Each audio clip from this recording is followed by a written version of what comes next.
A taxa de desemprego no Brasil ficou em 5,8% entre abril e junho deste ano. É o menor índice desde o início da Pesquisa Nacional por Amostra de Domicílios, a PNAD, que começou em 2012. Na prática, 102 milhões de brasileiros com 14 anos ou mais estão trabalhando. Em qualquer lugar é fácil encontrar placas anunciando vagas para as mais diversas funções e salários. Mas, mesmo com esta oferta de oportunidades, pessoas com deficiência continuam enfrentando barreiras.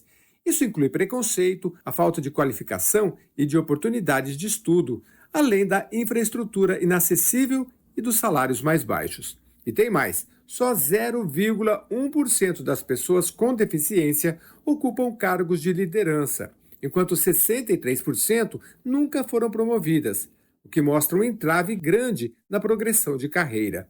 No fim das contas, a realidade de quem tem deficiência mostra um caminho ainda cheio de obstáculos. O verdadeiro desafio é romper as barreiras invisíveis que ainda separam pessoas com deficiência do direito de sonhar e progredir na carreira. É isso aí. Seja bem-vindo, bem-vinda. Você está no Parlamento Aberto. Olha, no programa de hoje vamos abordar a lei de cotas e a inserção da pessoa com deficiência no mercado de trabalho.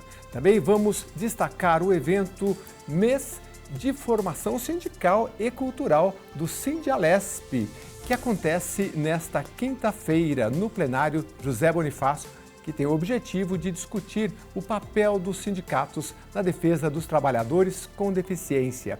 Olha, para falar sobre estes temas, a gente recebe aqui na Rede Alesp o deputado estadual Teonílio Barba, do Partido dos Trabalhadores, o presidente do Sindicato dos Servidores Públicos da Assembleia Legislativa, também aqui da Casa, e do Tribunal de Contas de São Paulo, Sindialesp, Felipe Carriço, e o escritor, advogado e professor Dr. Josemar Araújo. Prazer tê-los todos aqui com a gente. Começar aqui com o deputado. Obrigado por nos receber, deputado. Vamos falar dessa lei que é de autoria do senhor e é 17.645 para quem quer entender, e me parece que é uma evolução da lei de cotas. Queria que o senhor explicasse um pouco para a gente. Verdade. Você tem várias entidades no Brasil, associações, ONGs, instituto, né, que discute o tema da pessoa com deficiência e o mercado de trabalho. Né? E nós temos a ABEA, por exemplo, que é a Associação Brasileira do Emprego Apoiado, que foi com quem nós dialogamos o tempo todo na construção desse projeto aqui no estado de São Paulo. Então, o deputado federal Alexandre Padilha apresentou esse projeto lá em Brasília e nós apresentamos de maneira concomitante aqui no estado de São Paulo em 2023. Construído junto com a ABEA, com o corpo diretivo da ABEA e outras instituições que trabalham junto com a ABEA. O ITS, que é o Instituto de Tecnologia Social, né, que tem aqui no estado de São Paulo, e tem pelo Brasil inteiro. Então, eles trabalham com essa questão do emprego apoiado. Para quem está, para pessoas com deficiência, para quem está nos assistindo entender, essas instituições vão até as empresas, comércios, serviços, farmácias, convencer o setor patronal de que pessoas com deficiência têm a mesma aptidão ao trabalho, têm a mesma capacidade de produzir como qualquer uma outra pessoa que não tem nenhum tipo de deficiência. E nós apresentamos o projeto aqui em 2023, né, e ele foi sancionado, foi aprovado na Assembleia por unanimidade, foi sancionado, né, pelo governador, ele vetando 2 artigos, né, que nós ainda vamos brigar para derrubar o veto, pelo menos de um artigo que entendemos que ele é muito importante, que é exatamente onde trata-se da questão do apoio da tecnologia social. Então, o que é isso para quem está nos ouvindo, nos assistindo, entender? Você vai até o local de trabalho, tem que convencer o empregador a fazer uma adaptação do local de trabalho para receber uma pessoa conforme a deficiência dela. Certo. Que interessante. Eu acho que o doutor também, Josemar, doutor Josemar, aproveita para falar um pouquinho mais do seu currículo e eu queria já emendar essa questão aí. a diferenciação desta lei do deputado para a lei de cotas, por favor. É uma alegria estar aqui com vocês. Primeiramente, para dizer o seguinte, a gente, quando fala de currículo, eu prefiro me identificar como alguém, uma pessoa com deficiência, que é filho da oportunidade e que é sobre isso que a gente está conversando aqui, né? Sobre oportunidade de trabalho para pessoas com deficiência. E fazendo essa referência para quem está nos assistindo, eu diria o seguinte, que a lei de cotas ela tem uma previsão dentro da lei de benefícios da Previdência Social, a Lei 8.213 de 1991, lá no artigo 93. Enquanto o Estatuto da Pessoa com Deficiência, ele é uma lei específica que trata de diversos direitos da pessoa com deficiência, saúde, educação, acessibilidade, comunicação, e tem a sua edição em julho de 2015. Essa lei é de 6/7 de 2015 e essa está fazendo 15 anos. A lei de cotas, especificamente, fez 34 anos. Nossa, 34 anos. Eu queria que o senhor falasse um pouquinho para mim, eu fui ler sobre isso, achei uma evolução, porque geralmente pessoas que eu entrevisto aqui falam, olha, o pessoal quer, deputado até citou também, contratar deficiências tidas pelo empresário como menos problemático, um problema de audição, por exemplo, que a pessoa pode caminhar, ela enxerga e tudo mais. A realidade do mercado é diferente, né? Esse emprego apoiado, por que ele é diferente? O emprego apoiado, ele tem uma previsão num decreto federal, que é o decreto 3.298, e ele é diferente do projeto do deputado por duas razões. A primeira, porque o emprego apoiado do decreto 3298, ele trata muito das oficinas terapêuticas e das oficinas protegidas, ou seja, espaços em que as pessoas com deficiência vivem isoladas, segregadas. Não é a colocação competitiva que pressupõe a participação da pessoa com deficiência em empresas regulares, onde você tem a participação de pessoas sem deficiência, em sua grande maioria. E aí o projeto do deputado faz o quê? Ele credencia instituições ligadas à deficiência de alguma forma para buscar a abertura dessas vagas, ou seja, é a colocação apoiada muito mais do que o emprego apoiado, né? Ou seja, se busca a colocação da pessoa com deficiência, mas por meio de apoios que não são de empresas de recrutamento, ou seja, essas empresas de RH que muitas vezes têm recrutadores despreparados que não conhecem a realidade da deficiência. Uhum. Muito interessante. A gente vai desdobrar tudo isso para entender, porque é muito relevante. E isso já está dando frutos, a gente vai falar daqui a pouco. Mas deixa eu falar com o Felipe Carriço primeiro aqui, que está representando o sindicato aqui da Alesp, né? E a gente está num mês muito especial. Seja bem-vindo mais uma vez. Olá, Jeremias. Uma alegria poder estar aqui no programa, conversando também com ilustres pessoas. Quero saudar aqui o deputado Teonílio Barba, também o professor Dr. Josemar Araújo. Esse mês é um mês especial para o nosso sindicato, sim, Jeremias. Também é um mês que, com muito orgulho, para mim, entrou no calendário do sindicato dos servidores do Estado de São Paulo, dos servidores públicos, né? Porque é o mês de formação sindical do Sindalesp. Então, todo mês de agosto, a gente seleciona um tema, escolhe um tema, discute em diretoria.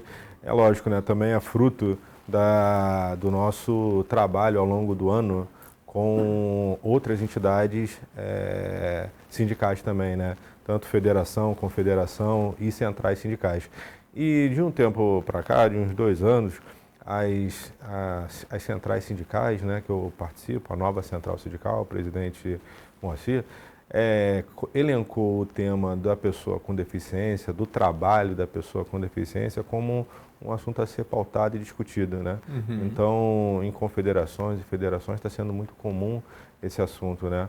Então, por conta disso, escolhemos esse tema da dignidade da pessoa com deficiência para discutir com a nossa categoria, bem como para inserirmos nesse assunto com a sociedade, né?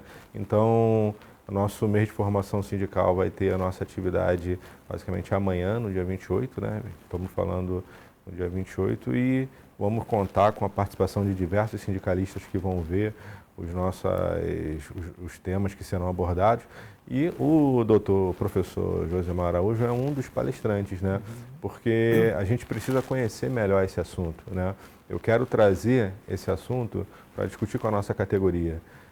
Embora aqui a nossa realidade é de servidores públicos, servidores comissionados, servidores estáveis, terceirizados, e a gente precisa entender um pouco melhor como que é essa realidade do nosso trabalhador deficiente. Então, o doutor Josemar vai estar nos dando essa assessoria para uma melhor compreensão, para, compreendendo, saber interferir melhor nesse assunto e auxiliar os nossos trabalhadores que tenham deficiência. Não, interessantíssimo. Eu já aprendi bastante aqui com o Dr. Josemar, mas deixa eu voltar aqui com o deputado. Deputado, quem nos acompanha, principalmente o empresário, como que funciona? Porque a gente está falando da lei do senhor, que tem 2023. 2023. Então é uma lei muito nova, mas já que está dando fruto, porque é a lei do trabalho apoiado, né? E já existe um programa aqui no estado de São Paulo, que é o Meu Emprego Apoiado, que está em mais de 40 cidades. Então, na prática, para empresário, para quem trabalha com isso, como é que funciona? Veja bem, primeiro nós temos que derrubar um tabu. Certo. Como é que foi tratada a deficiência no Brasil? Escondiam-se as pessoas com deficiência no país. Você tem vários problemas nas cidades, as cidades não estão preparadas para garantir acessibilidade, seja em termos das calçadas, todas esburacadas, as ruas, os semáforos, você tinha vários problemas.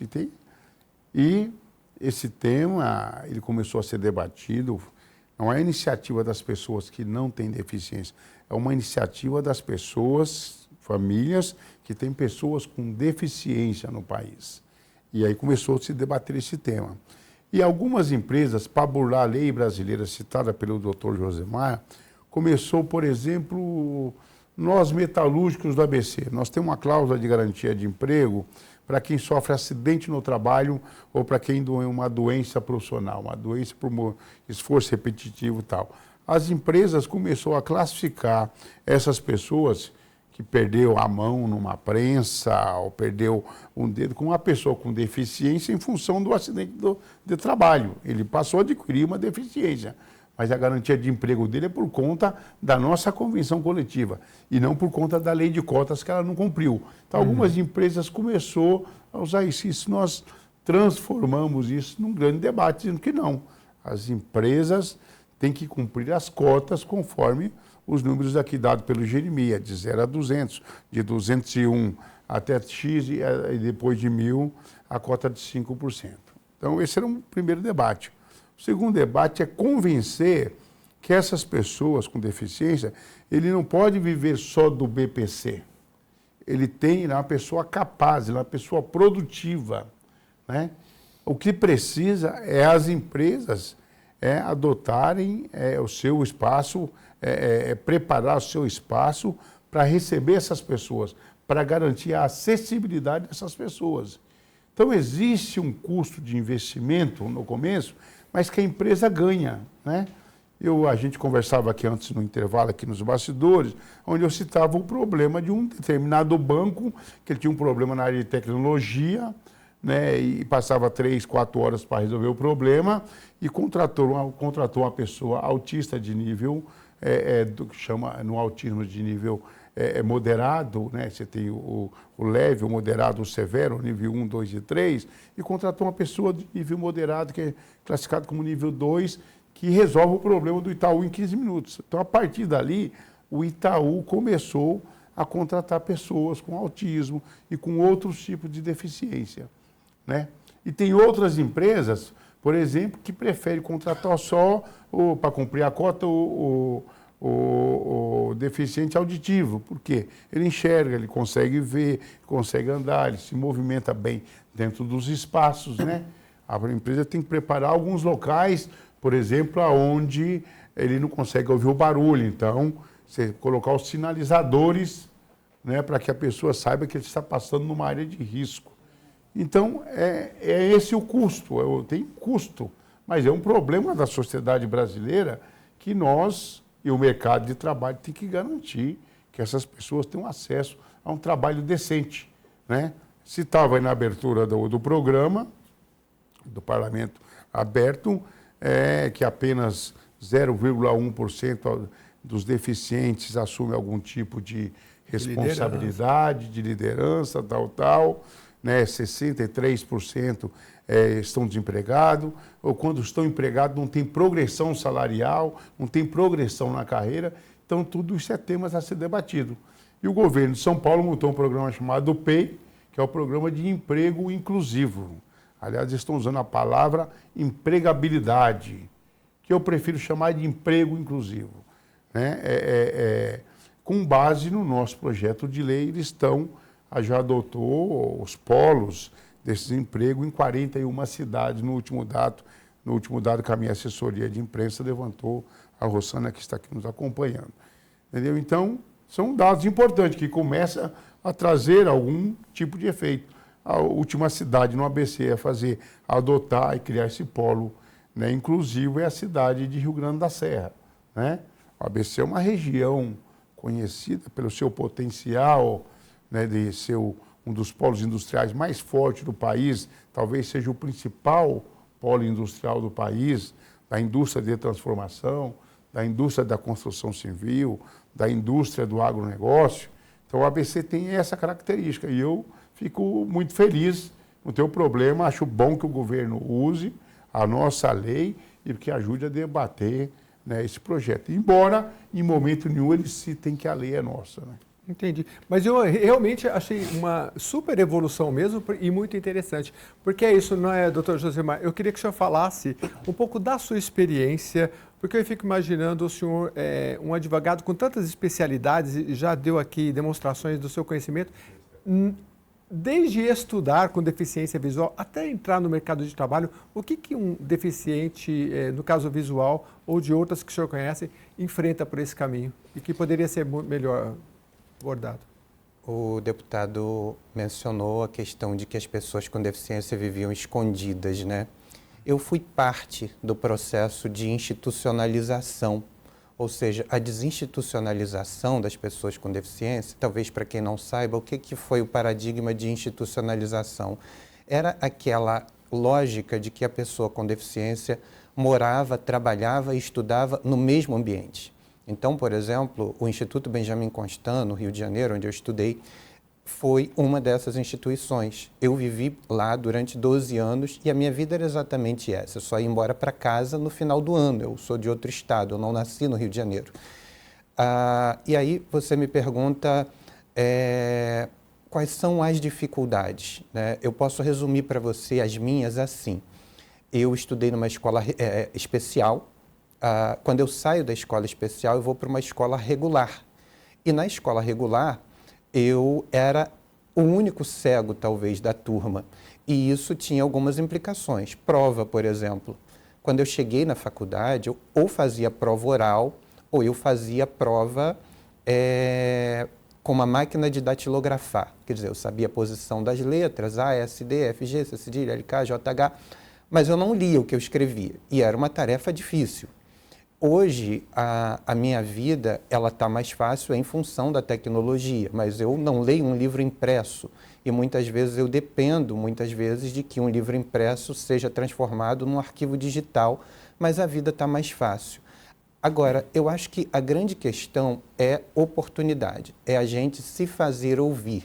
Eu leciono hoje numa universidade privada no Rio de Janeiro e leciono para estudantes de medicina, e leciono para estudantes de relações internacionais, para estudantes de direito, e as pessoas sempre me perguntam como é que foi, e eu sempre digo, olha, foi sem fórmula.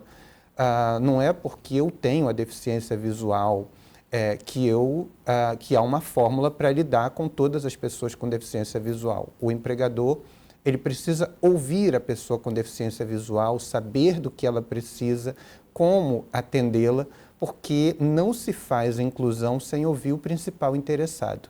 E eu acho que nisso eu tive alguma sorte, quer dizer, todas as instituições, todas as empresas onde eu trabalhei aceitaram me ouvir. Interessante. Olha, a gente vai para o rápido intervalo e depois eu quero saber aqui dos nossos convidados como é que muitos empreendedores, empresas falam, mas eu não sei como é que eu encaixo aqui um deficiente no meu trabalho. Será que o emprego apoiado pode ajudar? Tem um cabedal aí de possibilidades? A gente vai saber tudo isso com muito mais detalhes depois do intervalo. Eu volto já.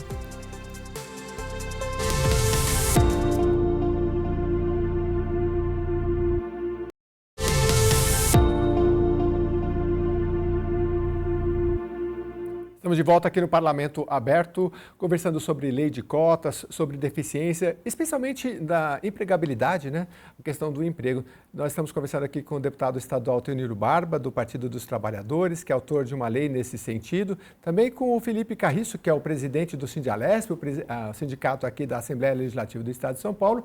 E também um prazer receber o doutor Josemar Araújo também, que é um especialista aí nessa área do direito. Deputado, deixa eu voltar aqui com o senhor. Fala um pouquinho mais dos bastidores da construção desse projeto, quem o senhor viu, quem apoiou, gente que chegou e de repente já está tendo algum tipo de resultado?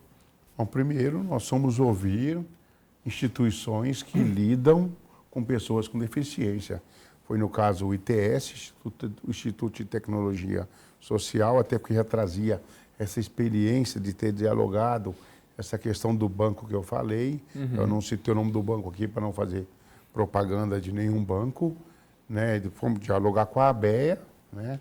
Que é a Associação Brasileira do Emprego Apoiado, né? Tem outras entidades, tem várias entidades no estado de São Paulo, não sei como é no Rio, mas também deve ter várias entidades que lidam com o tema da inclusão de pessoas com deficiência. Então, isso é um tema que ele tem que estar na ordem do dia. E no estado de São Paulo, o número de pessoas, acabei não levantando, mas é grande o número de pessoas no estado de São Paulo e no Brasil, né, que tem algum tipo de deficiência. Um dos grandes debates que nós estamos fazendo, por exemplo, é se era pessoa com deficiência, se era pessoa com necessidades especiais, até acabamos homologando, né, doutor Josemar, que o tema, ou se era portador de deficiência, acabamos homologando que é pessoas com deficiência, o termo mais correto. Porque ninguém é portador de deficiência, né? E ninguém tem necessidades especiais. Então, acabamos definindo que o tema é pessoa com deficiência. Então, os bastidores foi dialogando com os líderes de cada bancada, né? com o colégio de líderes, e eu, na minha liderança, aqui eu fui líder da oposição, durante o ano de 19 e o ano de 2020, 2 anos muito duros, porque no final de 19 começa a pandemia, né, e eu entro no ano de 2021 como líder da bancada de oposição, né, e nós criamos um modelo, né, no Colégio de Líderes de que cada deputado apresentasse, né, no mínimo 2 projetos para que fossem debatidos, para a gente levar e aprovar no mínimo 2 projetos por ano de cada deputado, né? E quando nós criamos essas condições, eu apresentei esse projeto como um dos prioritários para mim, porque era um compromisso de campanha que eu tinha, né, com o tema de pessoas com deficiência.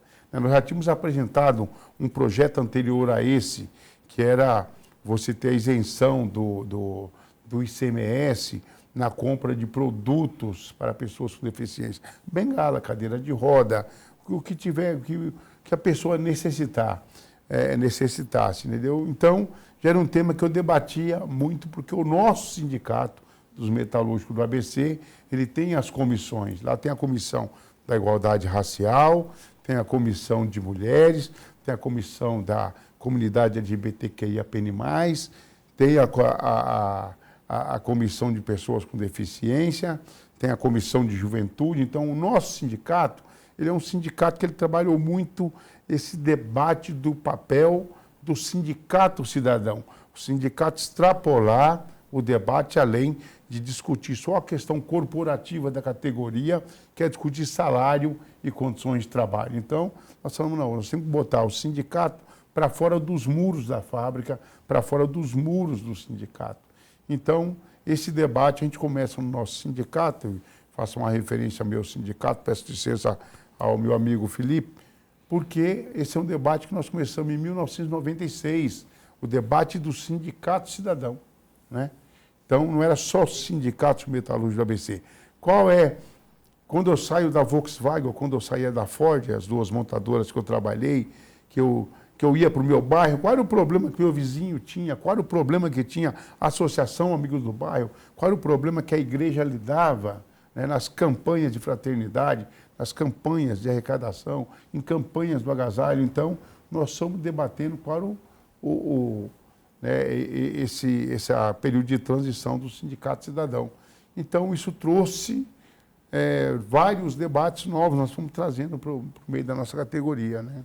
Então... Interessantíssimo essa questão do cidadão transpor as portas. Inclusive hoje que a gente vive um mundo de inteligência artificial, tudo está mudando muito rápido, você tem que estar em contato com a sociedade. Acho que o Felipe aprendeu muito bem, porque ele é um carioca radicado em São Paulo, posso dizer assim, né? Mas faz do marketing aqui na Leste muito bem, caminha por aqui, a gente sempre... Aliás, dos três, ninguém aqui é paulista, né? Eu sou mineiro, o Felipe é carioca e o Josemar é de Rondônia, né? Estado de Rondônia. De Rondônia e foi estudar no Rio de Janeiro. Deixa eu só continuar rapidamente, deputado, porque a gente está falando desse, eu falei projeto, mas já é lei, claro, 2023, da questão do emprego apoiado. Na prática, como esse apoiador, ele vai na empresa, eu trabalho numa metalúrgica, eu quero trazer um deficiente visual. Ele vai ser do departamento jurídico. Esse apoiador, como é que vai funcionar na prática? Ele fica quanto tempo? Ele normalmente vai estar ligado a uma instituição, a AMBEA, o ITS, ou outras instituições que vão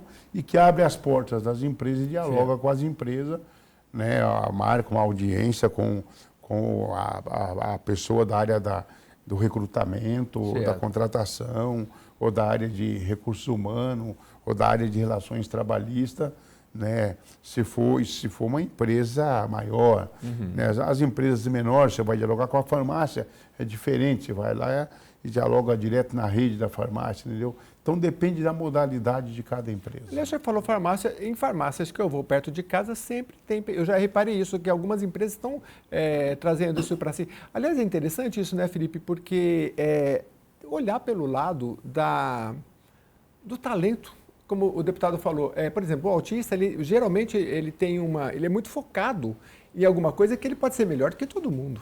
E às vezes a gente olha a deficiência, não olha o talento, né? Você, como sindicalista, você tem tido esse olhar, né, nessa formação? Vamos debater isso?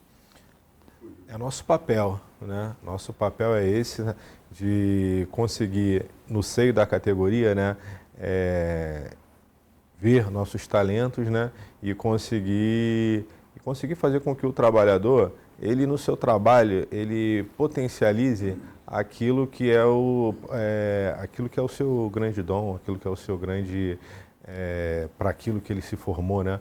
É uma coisa muito frustrante. Eu converso muito com o Dr. Josemar, essa questão às vezes o trabalhador ele consegue ser aprovado num concurso, ele consegue ocupar um cargo público e não tem os instrumentos necessários para desenvolver todo o seu papel. E a gente precisa fazer com que o trabalhador ele tenha essa alegria de trabalhar num local que propicia a ele as condições dignas, respeitando cada qual com a sua deficiência, né? Só me dá uma parte também, claro. Jeremias, eu gostaria, como eu estou do lado do deputado Teonílio Barba, eu preciso falar para a nossa categoria que uma das grandes alegrias do sindicato, do nosso sindicato aqui, foi que na campanha salarial do ano passado, nós colocamos como categoria a possibilidade de instituirmos o auxílio inclusão. E o auxílio inclusão contou muito com a sensibilidade e o diálogo com o deputado Teonílio Barba, que à época era o primeiro secretário. Foi com ele que eu negociei a inserção do auxílio inclusão para os nossos trabalhadores. E qual é a minha alegria de, quando eu estou lá no sindicato, estou andando pelos corredores, um pai vem falar comigo, olha, poxa, meu filho tem uma deficiência, graças a Deus consegui ser assistido pelo auxílio inclusão aqui da casa, né? Esse auxílio inclusão que é um benefício que a gente consegue fornecer ao servidor que tem um filho com deficiência, né? E a negociação se expandiu, eu consegui também dialogar com o deputado Teonílio Barba e pedir para o Teonílio Barba para que pudéssemos levar também para os servidores aposentados. Sim. Então, quando o servidor ele é aposentado, parte considerável do seu salário acaba sendo retida e o gasto com o filho deficiente continua, né? E o deputado foi sensível, levou isso para a mesa como, sabe, um grande habilidoso sindicalista e conseguimos implementar também para o nosso servidor aposentado. Então, uma das coisas que mais me orgulha... Ampliamos, né, o benefício. Ampliamos, né? Então, uma das coisas que mais nos orgulha do nosso sindicato é ter conseguido na mesa do deputado Teonílio Barba implementar para o nosso trabalhador aqui também esse benefício do auxílio inclusão e questão que o nosso sindicato é sempre procurado por outros sindicatos no Brasil para saber como que aconteceu e é a nossa alegria de saber que tantos pais aqui são beneficiados com esse auxílio inclusão. Aliás, o Sindialesp ele é uma referência, já falei aqui para eles, porque eles são pioneiros em muitas áreas, né? E acho que você vai, depois desse trabalho que acontece amanhã, quinta-feira, vamos marcar aqui dia 28, né? 28, de agosto, uma grande formação, que é um mês de formação, e vocês vão tratar da questão da eficiência, provavelmente vão ser procurados também por outros sindicatos para abordar o que vocês falaram aqui. E auxílio inclusão, uma conquista muito bacana, né? O papel do sindicato é esse, né, Felipe? De você estar muito presente ali e saber das demandas que o deputado falou, né? É ser cidadão, né? Estar acompanhando o que está acontecendo, ter esse radar ligado. Verdade. Vamos falar, doutor Josemar, o senhor falava da sua experiência no primeiro bloco e eu queria que o senhor continuasse um pouco, porque nada melhor do que o senhor relatar um pouco. Olha, estudante de direito, de jornalismo, lê bastante. Agora, direitos também não fica para trás, não. É muita coisa.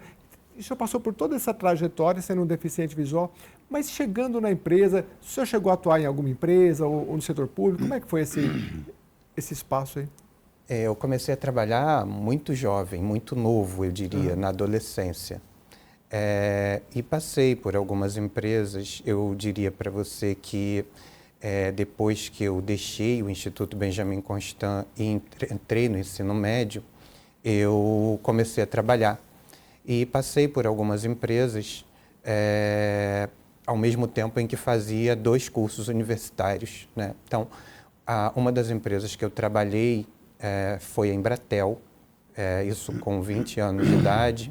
Trabalhei na editora Forense, depois, isso tudo durante o período em que eu cursava a faculdade. Então, cada empresa teve uma maneira de me receber. Por exemplo, quando eu comecei a trabalhar na Embratel, a gente tinha muito a questão da deficiência visual no telemarketing. E foi um dos empregos que eu tive, mas que me permitiu, enfim, levar os cursos que eu fazia, chegar ao mestrado, chegar, enfim, onde eu cheguei. Quer dizer, eu tive as oportunidades de trabalho num contexto em que quase não se falava de empregabilidade da pessoa com deficiência. Quer dizer, eu comecei numa empresa privada no ano 2000. Então, a lei de cotas estava recém-regulamentada. Apesar da lei de cotas ser de 1991, ela só foi regulamentada em 2000. Então, você observa que era um momento em que quase não se falava de emprego para pessoa com deficiência.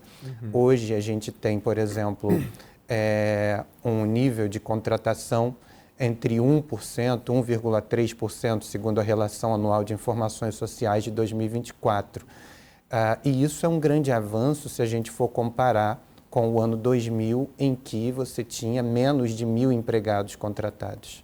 Nossa, muito interessante. Eu vou para um rápido intervalo e depois eu quero continuar com o Dr. Josemar para ele trazer relatos de práticas que as pessoas com deficiência acabam enfrentando nesse percurso e como é que esse emprego apoiado está mudando isso. Volto já.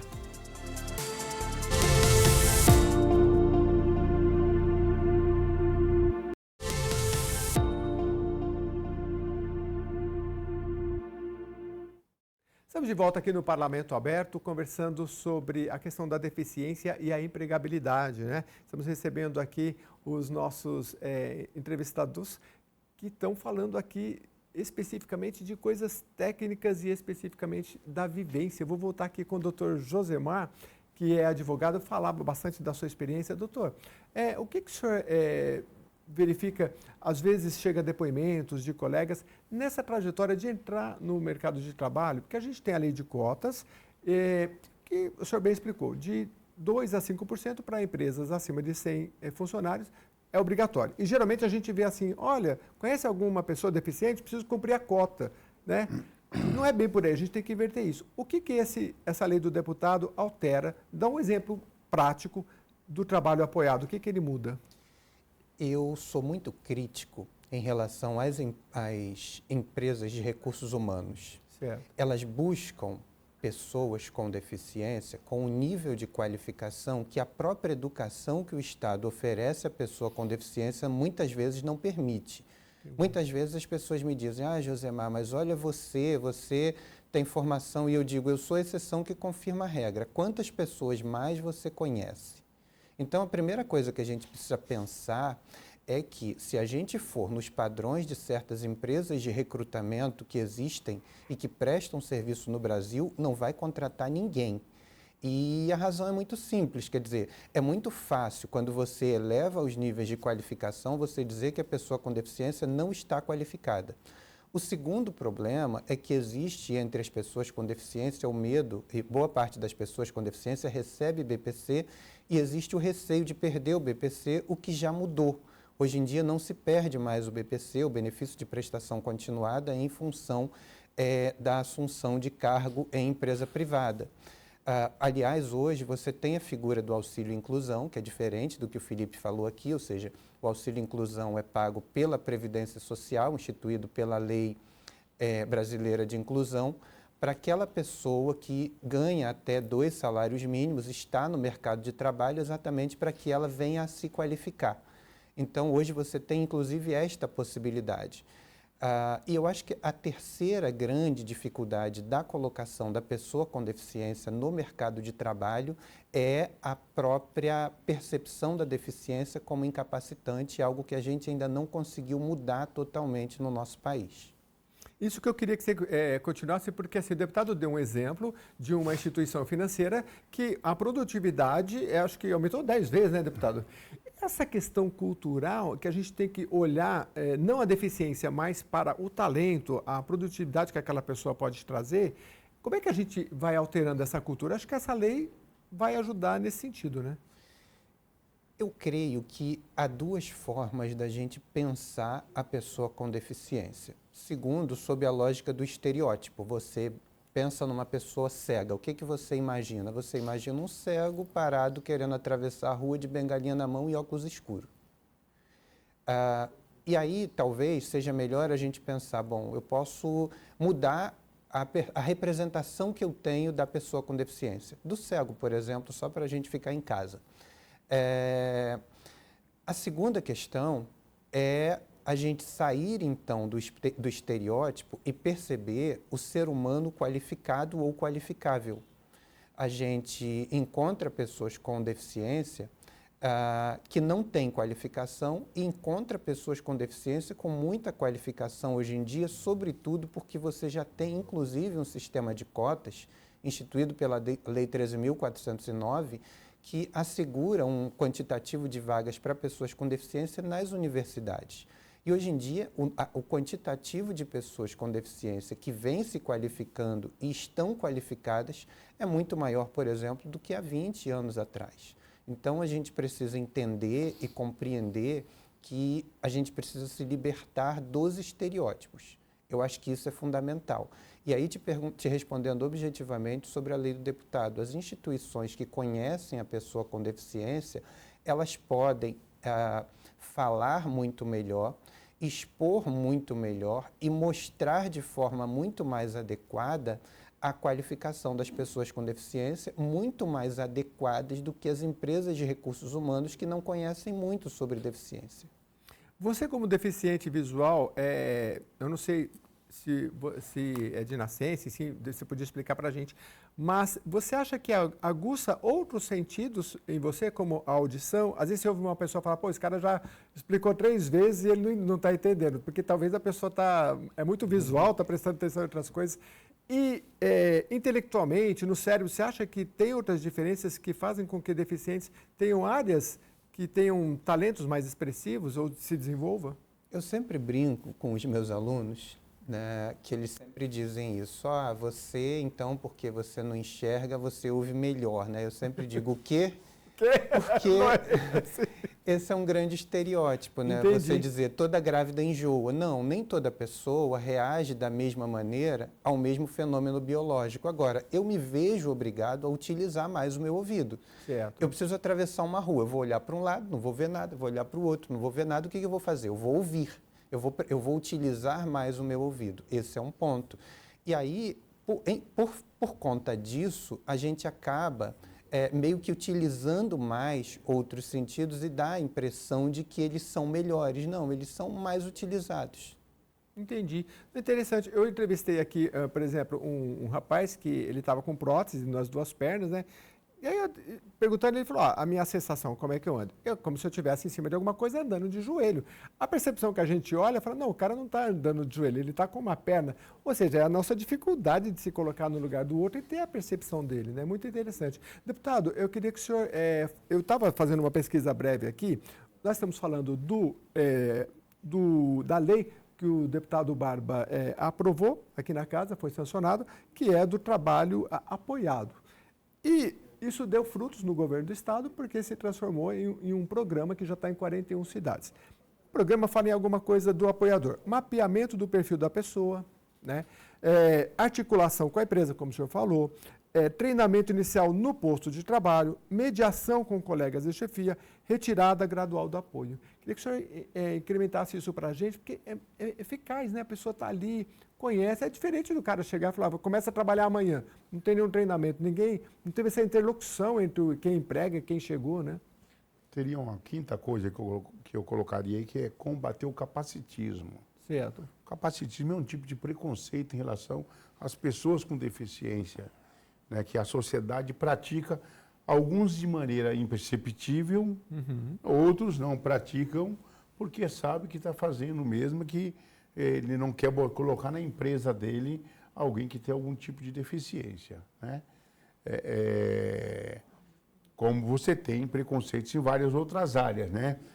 Por exemplo, quando aquele dirigente da Comebol fez uma fala racista, dizendo o seguinte, que a Libertadores sem time brasileiro era como Tarzan sem chita, né? Um preconceito recreativo que tem que ser combatido. Senão você tem vários tipos de preconceito na sociedade que tem que ser combatido. E é bom que as coisas, nós estamos trazendo à luz do dia o debate de que nós temos no Brasil várias pessoas com deficiência. E quando você tem uma pessoa com deficiência, não é só ele que é vítima da deficiência, a família também, né? Sim. Então você tem aqui no estado de São Paulo, acabaram de me levantar os dados aqui, 3 milhões e mais, um pouco mais de 3 milhões e meio de pessoas com deficiência, das quais 1.200.000 pessoas são homens, né, e o restante é do sexo feminino, sexo masculino e feminino. Então, quer dizer, de uma população de 44 milhões de habitantes, quer dizer, são quase 10% da população. Então, isso é um número que tem uma representatividade muito grande. Sim. Né?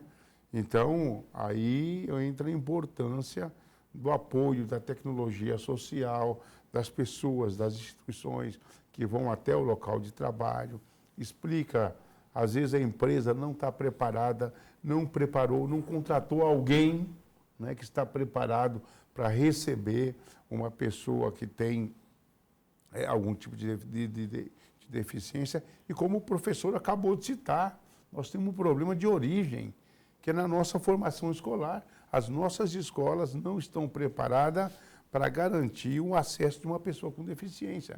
E não é o acesso de subir a rampa, é para receber, por exemplo, como é que você lida com autista, como é que você lida com Down, como é que você lida com cadeirante, com deficiente visual, entendeu? Então, as escolas não estão preparadas para isso. Visitei recentemente uma escola, um metalúrgico lá no Seleta, né? E tinha um menino de nível 2, um TEA, ele veio, pulou, me abraçou, brincou bastante e tal.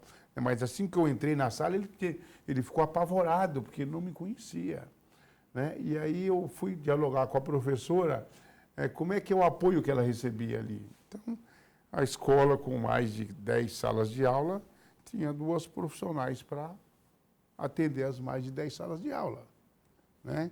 Então, nós temos um problema também que está lá na origem da nossa formação, do ensino infantil, depois do ensino fundamental, nível 1 e 2, e depois no ensino médio, até chegar no ensino superior, que é o caso do professor Josemar, que é um cara que aproveitou a oportunidade, conseguiu chegar. E lá de Rondônia, mas são né? poucos. Né? Sim. São poucos que conseguem. Né? Aliás, ele citou uma coisa interessante, porque ele saiu do ensino regular, de uma escola especial, né? Especial para e aí ir para uma escola regular. não sei se por opção, ele pode até explicar agora, aqui para a gente, mas eu já recebi aqui junto com outra parlamentar uma equipe de estudantes surdos. E eles falaram, a gente não quer, o pessoal fala que a gente tem que ser incluído numa escola regular, a gente não quer isso, a gente quer continuar com a escola do 9º ano para o ensino médio, porque a gente não vai se adaptar, a gente lê dessa forma, então a gente precisa. Então isso é um conceito que a sociedade não entende ainda, não, tem que, às vezes tem que colocar numa escola regular, às vezes não. Então tudo isso tem que conversar com as pessoas para entender. Deputado, essa lei é inovadora no estado de São Paulo, o doutor Josemar explicou que ela é diferente da lei de cotas, já foi procurado por outros estados, o senhor tem conexão com Brasília, a ideia é ampliar talvez, porque já está dando frutos, né? Quer dizer, a gente vai dialogando com vários parlamentos, com as câmaras municipais, com outras assembleias legislativas, para que vá adotando esse processo. Eu acho que toda lei que for boa, a gente tem que procurar levar para o nosso estado, para o nosso município, né, e levar e botar no plano nacional, com certeza, aprovar em nível nacional. Eu queria falar com o doutor Josemar um pouquinho. Doutor, eu sei que o senhor trata mais da lei de cotas, né? Mas fique à vontade. Essa questão do trabalho, do emprego apoiado, que é a lei do deputado, que indicadores o senhor acha que seria falar, pô, isso aqui está indo pelo bom caminho, né? Para saber, na prática, que se o programa está sendo bem colocado, é a resposta dessas pessoas nas empresas? Como é que o senhor, como uma pessoa deficiente, indicaria que é um bom indicador que, olha, está dando certo na prática? 2 coisas me preocupam, e eu acho que a lei tem esse lado, que são os seguintes. Primeiro, infelizmente, e quando eu falo das empresas de RH, é porque eu tenho muita preocupação com a formação que nós, enquanto educadores, estamos dando aos profissionais de RH para tratar da questão da pessoa com deficiência. É comum você pegar profissionais de RH que ligam para pessoas como, por exemplo, paralisia cerebral, e aí a pessoa com paralisia cerebral tem uma voz uma fala mais arrastada. E perguntam se as pessoas estão bêbadas, por exemplo. Isso revela um despreparo descomunal. E esse é só um exemplo. E aí, quando a gente coloca a discussão, quando a gente coloca a atuação em pessoas que conhecem sobre a deficiência, eu penso que os níveis de empregabilidade, os níveis de contratação, eles tendem a subir. Porque não é possível que você tenha recrutando pessoas com deficiência quem não conhece sobre deficiência. Então, eu acho que o projeto ele tem esse aspecto inovador, ou seja, ele coloca, ele dá uma certa autonomia, uma certa possibilidade, uma certa aptidão para instituições que trabalham com deficiência, que trabalham com as pessoas com deficiência, que conhecem famílias de pessoas com deficiência, que cheguem às empresas dizendo o seguinte: eu tenho pessoas qualificadas, eu sou capaz de qualificar, eu conheço sobre a deficiência, vamos entrar, vamos incluir. Quer dizer, eu acho que a lei tem esse aspecto. E eu acho que nesse sentido, quando a gente procura a empresa entregando a solução, ou seja, eu conheço as pessoas, eu conheço as qualificações, e não apresentando problema, a gente tem um potencial de melhoria desses índices de contratação. Interessantíssimo. Você sabe, deputado, que nessa semana, nós estamos gravando isso aqui no final de agosto de 2025, aliás, daqui a pouco eu vou voltar para falar do grande evento aqui do Sindicato da Lesp, mais de 50% das grandes empresas já estão usando inteligência artificial para contratação, para falar do tema do RH. E a especialista dizia, olha, se você já coloca no algoritmo que não contrata gente com mais de 2 quilômetros de distância da empresa, que não foi formado nessa empresa, né, nessa faculdade, ou que a empresa só contrata sempre por histórico só pessoas brancas e que formou em tal faculdade, você já vai cortando, você vai segmentando. Isso é um grande problema e que é uma realidade que tem que ser enfrentada. Mas aí os sindicatos estão de olho, eu tenho certeza. Eu quero mostrar os livros aqui do Dr. Josimar, que ele trouxe vários. E aí, enquanto eu falo os nomes, por favor, se eu puder comentar para a gente, Direitos Humanos sob Conhecimento e Desconstrução. Este é o primeiro aqui, deixa eu mostrar para essa câmera. Por favor, doutor. Esse é um livro organizado, a gente fala bastante sobre educação, tem alguns trabalhos sobre educação da pessoa com deficiência, tem um trabalho sobre cotas raciais, enfim, são vários temas de direitos humanos. É um livro da Paco, é uma editora aqui de São Paulo, inclusive. Por que desconstrução? Porque os direitos humanos, cada vez que a gente fala sobre eles, a gente busca elevar os direitos humanos, eles estão sempre sob ataque. Vamos pegar os Estados Unidos nesse momento, ou seja, as políticas de diversidade racial, por exemplo, elas vêm sendo extremamente atacadas. Destruídas, né? Destruídas, exatamente. Depois da lei de cotas, Josemar Figueiredo Araújo, um estudo dos resultados da política de inclusão das pessoas com deficiência no mercado de trabalho. Bela capa aqui, vamos mostrar, o doutor vai comentar. Esse é um livro que trata exatamente dos resultados da política de inclusão da pessoa com deficiência depois da edição da lei de cotas. Então, a gente fala muito do conceito de deficiência, a questão que o deputado colocou, se é pessoas com deficiência, com necessidades especiais, enfim, trata disso e trata, sobretudo, de explicar como funciona a lei de cotas em âmbito federal. A gente está fazendo uma segunda edição agora, mas a ideia inicial é que esse livro fosse para juristas e ele acabou sendo um livro muito utilizado por recrutadores. Eu estou lendo aqui, me permita a homenagem aqui que o senhor faz. A minha filha Clarice, pelo tanto de amor e ensinamentos que me deram seus 10 anos de vida. Não sei se está com 10 ainda. A Aline, pela longa convivência e apoio. A meu pai, Augusto Henrique, com saudade por tantos ensinamentos. Ao Marco Túlio Lucas, meu segundo pai, amigo e exemplo. E aos meus 8 irmãos, porque todos assim são, cada um à sua maneira. E a minha mãe, porque me deu a vida. Bela homenagem, parabéns. Conta um pouquinho dessa história, que é dessa família tão interessante. Eu nasci numa família que eu sou o 9º filho de 9, no interior do estado de Rondônia, numa cidade chamada Guajará-Mirim, com pouquíssimos recursos, e nasci cego. E meu pai tinha uma preocupação muito grande de como a gente ficaria, e não sei exatamente como ele chegou numa pessoa do Exército que conhecia o Instituto Benjamin Constant, e aí uma das minhas irmãs, a mais velha, foi para o Rio primeiro, e aí 5 anos depois, né, eu fui. Na verdade, 5 não, porque enfim, quando ela foi, eu estava acabando de nascer. 4 anos, né, depois eu fui e aí fiz a minha vida toda no Rio de Janeiro. E lá construir família também, né? Então, a Aline, a Clarice são pessoas que eu conheci. A Aline eu conheci no Rio, a Clarice é minha filha, hoje tem, enfim, um pouco mais de 10 anos, né? Que interessante. Pois é, a gente está falando da deficiência. É toda a família que é envolvida, por isso que eu fiz questão de trazer aqui. Agora, vamos falar rapidinho, porque o tempo está acabando. Faces de Nós. São crônicas a respeito do dia a dia de uma pessoa com deficiência. Então, eu conto várias histórias, muitas engraçadas, muitas, assim, que têm um aspecto mais triste, outras muito mais reflexivas. São crônicas de coisas que eu contava em sala de aula. Os meus alunos sempre me pediam, você tem que escrever um livro sobre isso e tal. E aí eu escrevi o primeiro, e aí já tem muita história, e eu estou fazendo o segundo. E por último, rapidamente, Misturadas. Bela capa também, olha, deixa eu mostrar aqui para a câmera, olha só. Também é um livro da Paco, aqui de São Paulo, uma editora aqui de Jundiaí, e é um livro sobre inclusão escolar. Fala sobre os diversos desafios de uma criança com deficiência para estudar na rede regular de ensino.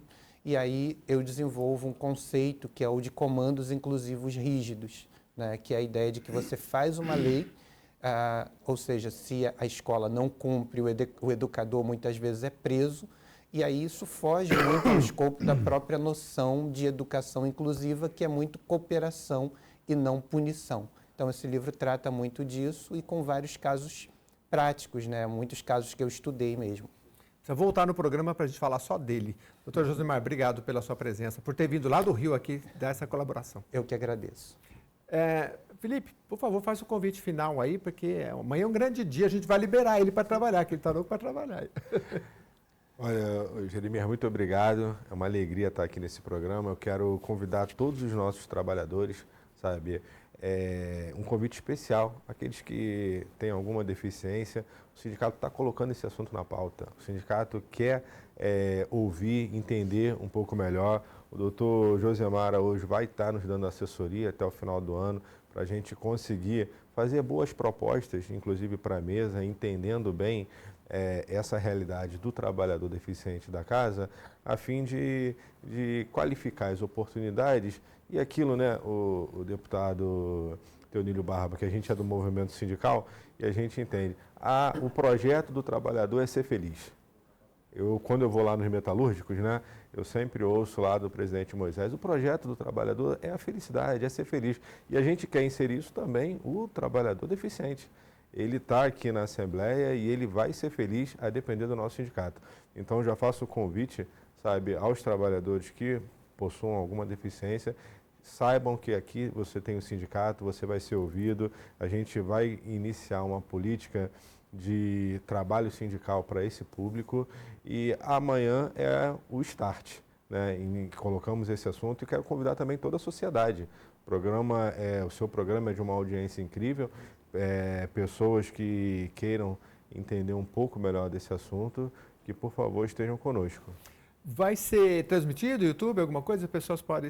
pelo menos pelo celular, vocês estão sempre lá passando no Instagram, tá tudo, o pessoal pode acompanhar. Deputado, obrigado pela sua presença. Um recado final aí, principalmente para o senhor já reconhecer o trabalho das associações que estiveram por trás desse projeto, né? O empregador que, de repente, está meio perdido aí e precisa de uma palavra aí de interesse. Não, primeiro agradecer vocês aqui, né, da TV Rede Alesp, agradecer o Felipe aí. Você tem que convidar os trabalhadores e as trabalhadoras para ficarem sócios do sindicato. Nunca se esqueçam disso. É verdade. Sempre tem que convidar. Eu vou insistir o tempo todo. Agradecer ao professor Josemar, né, por participar aqui, ter vindo do Rio de Janeiro para cá, participar desse momento desse programa, dizer que é uma honra estar ao seu lado, viu, Josemar? Te agradecer pela tua existência, pela sua resistência e pela sua resiliência. Não é fácil. Obrigado. Não é fácil, né? Essa capacidade fantástica que você tem de formular e de elaborar. E agradecer a Rede Alesp como um todo aqui, os trabalhadores da Rede Alesp, né? E dizer que nós vamos continuar seguindo nessa luta em frente, em defesa de tratar os diferentes de maneira diferente. Não dá para dizer que o direito é universal, né? Seria bom se o direito fosse universal, mas os diferentes, você tem que criar leis diferentes para tratar as pessoas diferentes. Muito bem, fechamos com chave de ouro. E olha, você que nos acompanha, principalmente se trata com a questão da deficiência, Lei 17645 de 2023. Converse no seu sindicato, converse na sua ONG, na sua associação, junte-se ao deputado Barba, que ele está aí na rede social, está na Rede Alesp, porque é essa conexão que faz a lei funcionar, tá bom? Muito obrigado por ter mandado essa sugestão aqui para a gente. Mande mais que a gente vai trazendo aqui na nossa programação. Até a próxima edição. Muito obrigado.